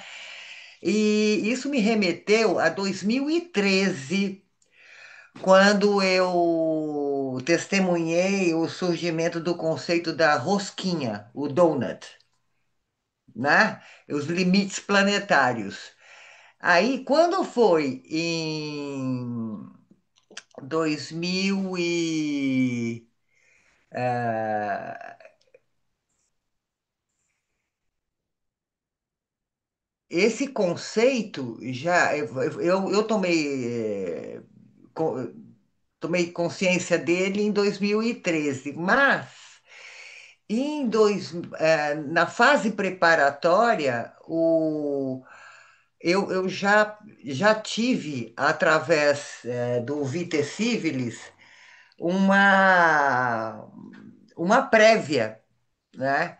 E uma análise desse conceito dos limites planetários, apontando algumas áreas em que a gente já havia ultrapassado os limites e outras nas quais a gente não tinha dados para avaliar, né? Isso aponta para uma urgência urgentíssima de investimento em pesquisa e levantamento de dados. E a gente esbarra com questões de impermeabilidade decorrente de uma série de aspectos que você acabou de levantar, e muitas vezes, e em muitas épocas, falta de investimento em pesquisa, né, e levantamento desses dados. Isso assusta um pouco, né? Assusta um pouco, mas não retira a importância e a utilidade, por assim dizer, desse trabalho que está sendo desenvolvido e que tem o seu microsistema de governança que é muito, muito difícil de administrar, porque ele depende de vontades políticas das unidades brasileiras, né? Estados e municípios também. É, queria saber de você. Esperança eu sei que você tem, senão não estava aqui conosco, né? Eu sou uma realista esperançosa. Então, eu queria saber de você se você estima um, um eventual comprometimento e como você vê a perspectiva da gente complementar esses dados. Assim, o que que passa no seu coração de cientista e de técnico, né? Nessa sua vivência, que é isso me interessa como brasileira, como professora de direito.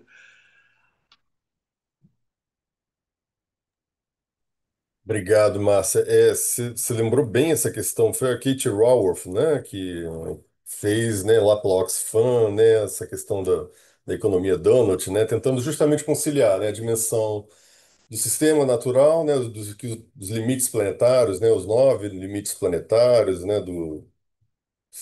do Stockholm Resilience, né, do Instituto de Estocolmo de Resiliência, né. Na última atualização, a gente acho que já rompeu o sétimo limite planetário, que é da questão da acidificação dos oceanos, né, do branqueamento dos corais, se não estou enganado, né. Então faltam 2 dos 9 limites planetários, né, dado nessa leitura, né, muito bacana sobre, né, como a gente vem rompendo, né, com a natureza, justamente nessa ótica de uma força que desconhece, né, os nossos limites, né? Acho que é um pouco muito disso, né? A gente, se no passado, né, era um pouco a natureza, o Bruno Latour traz isso de forma muito evidente, né? A natureza era o ser inanimado, né? O homem atuava sobre a natureza inanimada, né, da forma como queria. Hoje não, hoje é a natureza que tem vida, hoje é a natureza que é o ator, né, com potência para justamente né, um pouco subjugar, né, o homem, dado aí todos os eventos extremos que a gente tem assistido aí, desde o Rio Grande do Sul, né, Valência, né, é, essa questão das queimadas, né, na Califórnia também, Los Angeles, enfim, né, cada vez mais a gente vê né, a ação da natureza, né, como um grande ator aí, como agente de potência. Márcia, sim, eu tenho esperança. Na verdade, a gente tem que continuar trabalhando, né? Não desistir jamais, né? Nunca vamos entregar os pontos, né? Podemos estar perdendo de 7-1 ou de 18-3, como você tem nos gatos, né? Mas nunca vamos desistir, nunca vamos abandonar a luta. Mas vivemos tempos muito complicados, né, em relação por exemplo, a questão de ainda termos políticas neoliberais aí que, com restrição, um arcabouço fiscal, né, com todo um teto de gastos que impõe limites aos investimentos em macroestruturas de proteção social, em ciência e tecnologia, e na própria, né, formação de uma esperança, formação de um futuro para a nossa sociedade diante de tantas crises, né? Não cabe, não compete a nós, né, no campo de um olhar da esquerda, ficar gerenciando as crises do capitalismo, né? Isso vai só levar, né, ao fascismo que está campeando aí, né, que está vigorando aí, né? A gente precisa avançar em estruturas de proteção muito fortes, com investimentos do Estado e abandonar essas ideias de que as restrições fiscais, né, ou, né, o livre mercado por si só vão dar conta, vão resolver as questões. Não vão. Nem tampouco, sendo muito aberto e franco, a financiarização da natureza vai resolver, né? A gente precisa de muito investimento sólido do Estado e mobilização. Mobilização essa, como você, né, participou, como você, né, assistiu na Conferência Nacional e que é super importante para a gente engajar a sociedade, né? Acho que é esse o caminho, né, para a gente poder sair desse lugar onde a gente está, né? E essa mobilização depende da divulgação adequada, inclusive desses dados que você traz para a gente, dos dados que Tainara trouxe para a gente, da perspectiva que o Gabriel coloca, né, como arcabouço, né, como parâmetro, né, colocando o ser humano no centro das preocupações. E eu, de minha parte, fico muito feliz de ter conseguido reunir vocês três aqui hoje, porque eu acho, porque essa nossa conversa vai ficar disponível. É preciso que muita gente saiba o que está acontecendo, é preciso que muita gente seja tocada por isso, porque é isso que gera mobilização. Quando eu fui fazer as minhas mediações aí nesse processo, eu fazia uma apresentação, né? E a partir da minha apresentação, com os dados singelos e o pouco tempo que eu tinha para fazer isso para a equipe que ia participar do, da conversa, né, para a sociedade civil ali presente, eu percebia a importância, como isso mobilizava as pessoas que estavam ali presentes. De repente, elas percebiam a importância do que elas iam fazer, né? Muitas não tinham nem sequer tomado conhecimento adequado da metodologia, Tainara. Exatamente o que elas estavam fazendo ali, eu tratava de, no final, explicar, falava, vou explicar para esse povo como é que eles vão trabalhar, quais são os pressupostos a partir dessa nossa conversa. As pessoas, eu percebi a transformação. Então, eu percebo que falta comunicar essa urgência, né? Falta dizer que nós estamos, nós como brasileiros e como humanidade, estamos trabalhando vigorosamente e dizer o que é que nós já descobrimos e o que falta descobrir, né? Gabriel, você queria comentar alguma coisa? Tainara? Tainara, não sei, Tainara está com problemas, acho, de conexão. Já quase me matou do coração, saiu e entrou umas 3 vezes. Eu falei, ah, meu Deus, ela vai embora. Espero que ela esteja me escutando, mas enquanto ela não aparece, Oi, tô por aqui sim. Eu só tô com a conexão ruim, eu desliguei a câmera para tentar melhorar, mas eu concordo muito que a gente tem uma questão tanto de levar a capacitação sobre esse assunto quanto comunicar sobre essas ações e a urgência. E aproveitando a palavra, eu queria aproveitar um ponto da apresentação do Sávio e destacar que a parceria com a MCTI foi fundamental para a construção de todas essas políticas que eu citei. O MCTI foi co-coordenador dos grupos de trabalho, tanto de mitigação, quanto de adaptação, quanto de monitoramento e avaliação, e eles enriqueceram muito a construção desses planos, trazendo justamente a melhor ciência disponível para que a gente construa políticas públicas baseadas em evidências e que consiga realmente implementar essas ações e trazer todo esse panorama de dados, de informações para a realidade da construção dessas políticas. Então, aproveitar a pessoa dele para agradecer essa parceria na construção dessas políticas e de muitas outras que virão. Gabriel? Eu também só queria agradecer o espaço, acho que o debate foi muito, muito interessante. Muito bom ouvir na prática o que que o governo está mobilizando, a experiência da Tainara, todo o saber técnico do Sávio, mas que também nos mostrou uma sensibilidade teórica e política no final da fala dele sensacional. Então, acho que é disso que a gente precisa para os governos, para a nossa sociedade. Pessoas que estejam comprometidas técnica e eticamente com essa crise. É disso que a gente precisa, né? E eu acho que eu tenho falado bastante que nós que somos um pouco desse lado do direito, né, que a gente também tem que estar aberto a essas outras sensibilidades que vêm de outros lugares, não necessariamente dos nossos, mas que são tão relevantes quanto para a gente poder pensar as alternativas, as respostas, as soluções. Então, Marcinha, professora Márcia, foi excelente hoje, o debate foi muito legal. Claro que para nós que estamos aqui também na correria da COP, estamos já todos muito cansados e a COP nem começou ainda, né? Com muito trabalho, muita agenda, mas com certeza esse espaço aqui foi super importante e enriquecedor para esse tema. Então, obrigado por organizar esse espaço e seguimos aqui à disposição. Um beijo.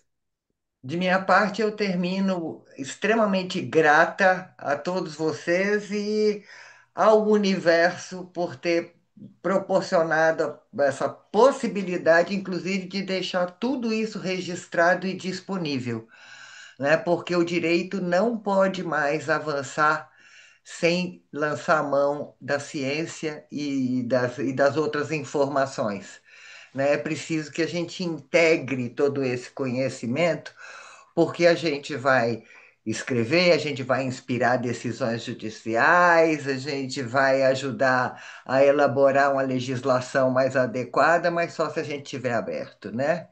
Quando se fala de meio ambiente e de desenvolvimento sustentável, o processo é inerentemente interdisciplinar.